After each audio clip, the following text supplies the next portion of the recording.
C'est d'abord les objectifs de réduction des émissions des pays industrialisés. Ce sont les plus gros pollueurs historiques, ce sont les plus gros pollueurs quand on regarde les émissions par habitant.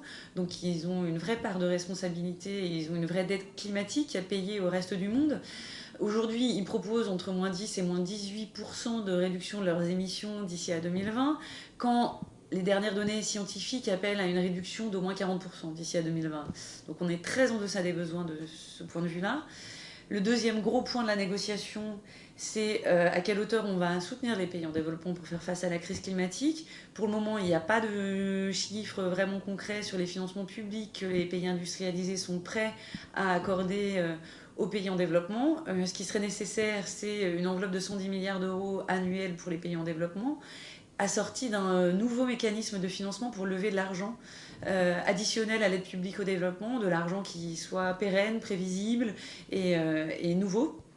Il y a plusieurs mécanismes qui sont à l'étude. Pour le moment, ils ne sont pas vraiment soutenus par les pays industrialisés, alors qu'ils permettent de générer des milliards d'euros nécessaires. Je pense notamment à la mise aux enchères des permis de polluer qui sont attribués aux pays.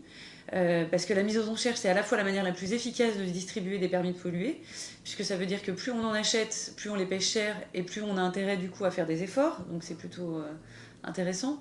Et surtout, si on les met aux enchères, ça génère des revenus qu'on peut transférer du coup aux pays en développement. Là-dessus, il n'y a pas d'accord sur un mécanisme, donc il faut avancer sur ces enjeux-là, puisque l'argent, il servira aussi à permettre aux pays en développement de réduire la croissance de leurs émissions de gaz à effet de serre. Et c'est évidemment un point clé parce qu'il ne suffit pas que les pays industrialisés réduisent leurs émissions de gaz à effet de serre.